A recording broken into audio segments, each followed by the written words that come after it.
Hi guys and welcome to my channel. Today I'm gonna show you how to maintain Daiwa Mag Shield. Meron tayong ngayon dito ang Daiwa Ballistic 3000 size. At papalitan natin mamaya yung mag seal niya. So ano ba yung kailangan natin? We need this precision screws. And then number 12 na open wrench. And then Q-tip.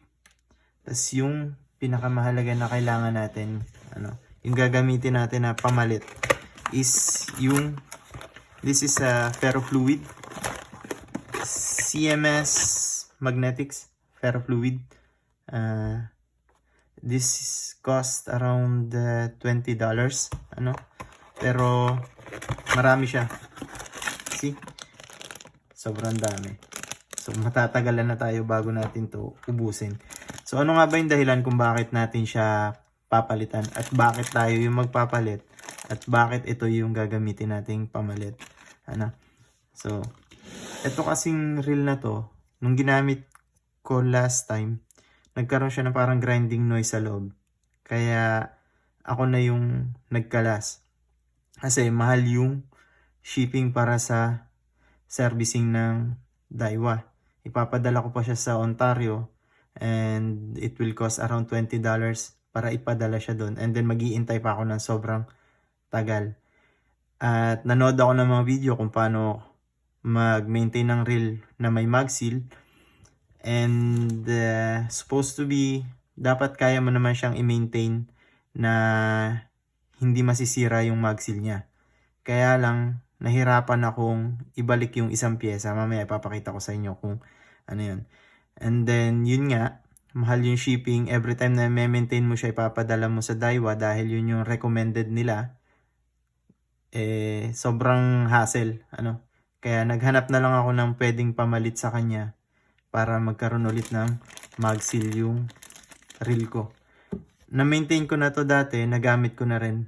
Kaya lang wala siyang mag seal. Ngayon, lalagyan natin. Papakita ko sa inyo kung paano. Okay, so umpisa na natin.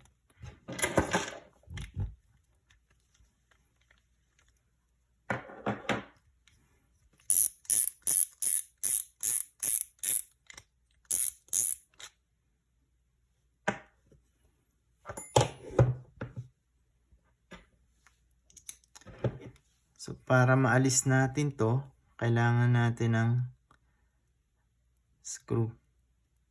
Meron siyang maliit na Allen key dito na screw. So, aalisin lang natin yun. Hindi nyo na kailangan alisin yung drag washer niya. Kita naman siya. So, ayan. Ayan yung inalis natin, Yung part na yan. Gawin natin sa gilid. Then ito. Para naman dito, so kailangan nyo ng flat screw.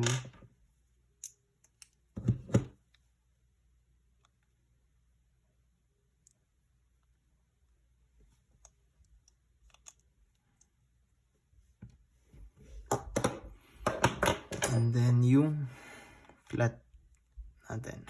Hindi siya ganun kahigpit.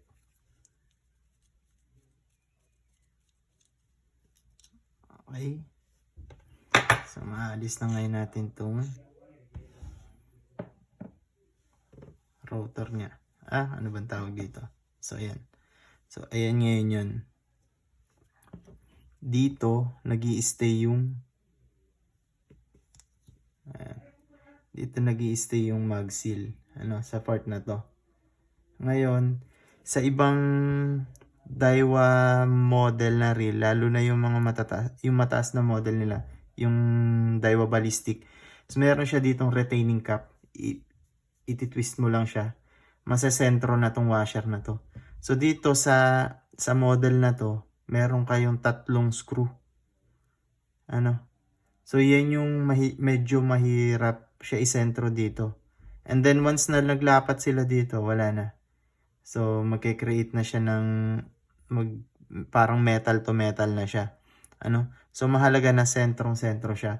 Dahil magnetic siya, yun minsan gumagalaw siya ng sideways. Ang hirap niya isentro. Sobrang hirap. Doon ako nahirapan sa kanya. Kaya nasira ko yung mag seal niya.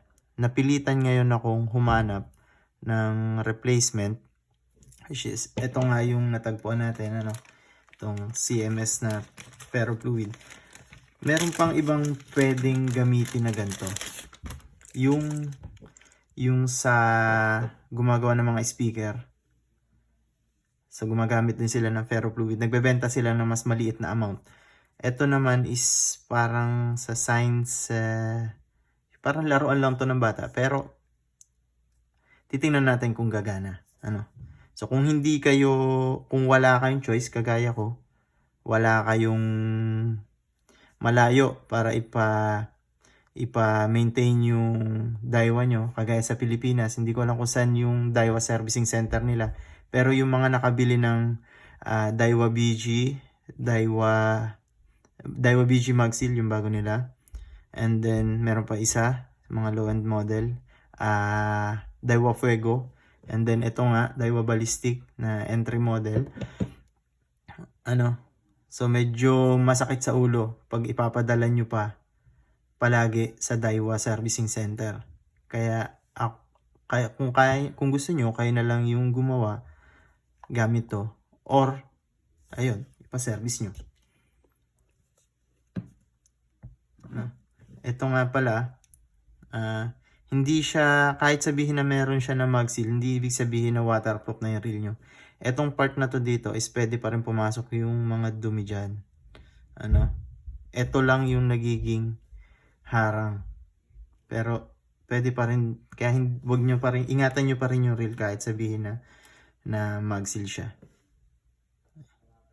So ayan. Subukan natin lagyan. Shake nga muna natin. Baka mamaya tumining na sa ilalim yung mga magnetic niya. So, first time ko lang to gagawin. Sana umubra. Kung naman may isasuggest kayo na mas maganda, sabihin nyo lang ako. Paki-comment na lang or mag-message kayo para at least makadagdag din sa kaalaman natin. Then sa mga nanonood na rin. Ayan, kuha tayo ng kaunti. And then dahan-dahanin lang natin.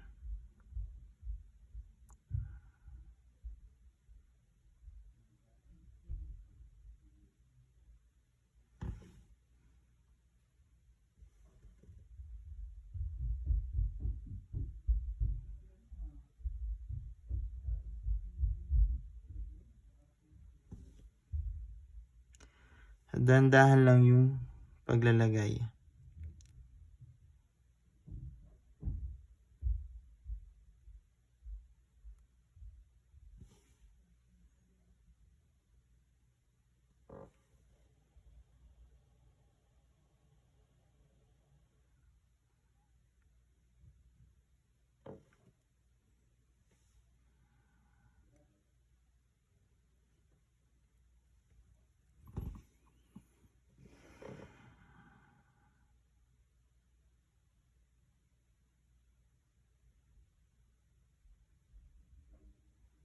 So, yan.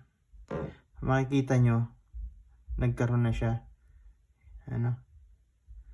Tanggalin lang natin yung sobra.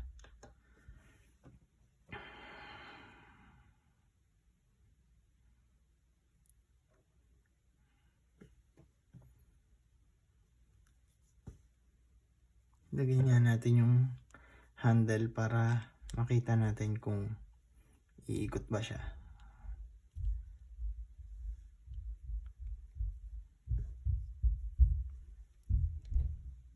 So, ayun. So, okay naman siya. Nalagyan na yung buong paligid niya. Ayan. Sinasabi na nga ba? Napakakalat. Gawin ng bagay na ito.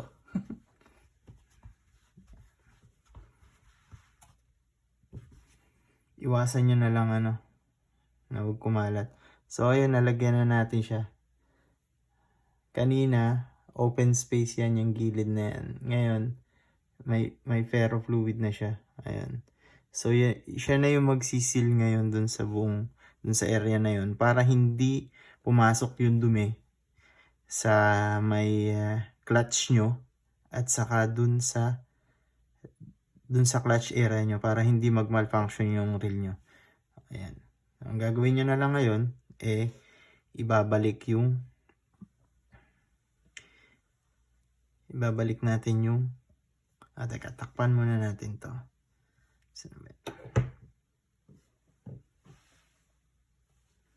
Ayan.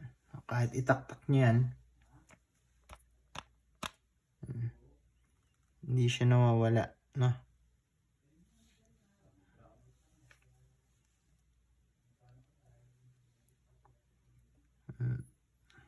Mahirap siyang akala mo wala nakalagay pero nakapaligid siya. Then kahit itaktak mo siya, hindi siya natatanggal. So, effective nga siya. Effective naman siya. Hindi na siya kumakalat. Kahit itagilid mo, itaktak mo, hindi siya kumakalat. So, ibig sabihin, talagang kumapit siya. Na magnet na siya. Linis-linisin lang natin ng konti. Yung part.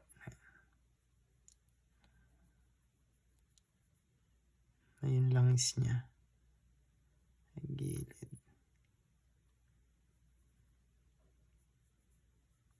Itong dito. Sobrang bilis niya kumalat. Pero yung nandun na nakadikit sa magnet, di naman siya basta natatanggal. Ayan, tukpan na natin. Baka mamaya ay magkaroon pa tayo ng disgrasya at kumalat pa siya sa buong table. Mas mahirap magdinis. Okay? Ayan, ibabalik na ngayon natin yung part na to.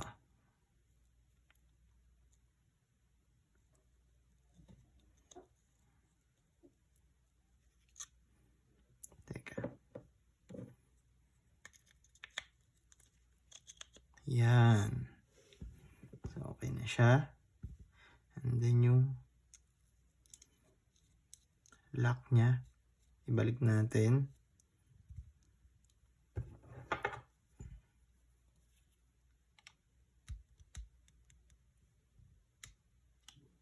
Okay na siya. Ibalik natin tong maliit na screw na to.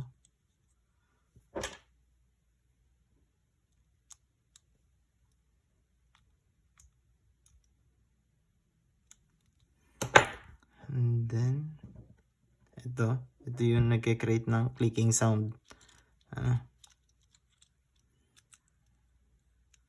Oops, naiwan yung washer niya.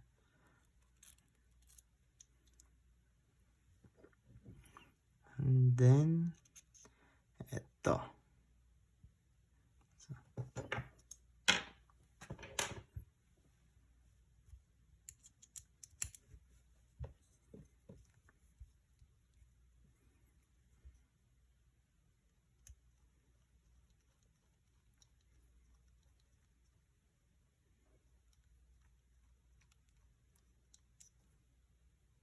Okay. And then, yung spool.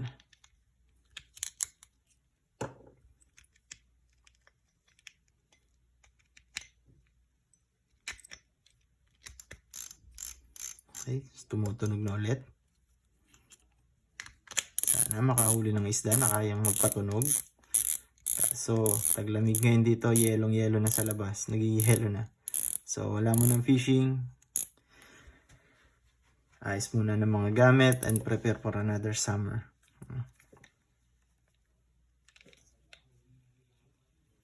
So, okay na ulit. Buo na yung mag-seal niya. And then, okay na ulit itong reel na to. Pwede na ulit siya pang another season ng fishing. Pero sa susunod siguro di ko nagagamitin. So, sa striped bass, hindi siya ganun katigas na reel. Mas okay pa yung Daiwa BG. Meron ako na 2.5. Ginagamit ko siya pang striped bass fishing and hanggang ngayon okay pa rin siya. Mas madali siya i-maintain, mas matigas kaysa dito. Bass fishing sa mga lake, ilog yan. okay na okay to. Pero striped bass, sa tingin ko hindi siya tatagal. Mas okay yung Shimano Stradic FL kaysa dito. Kumpara dito, halos magkasing presyo lang naman sila. So kung bibili kayo, doon na lang kayo. Ito, bass fishing. Pike, mga ganon, at saka walleye. Yan, pwede to. So, salamat. Sana makatulong.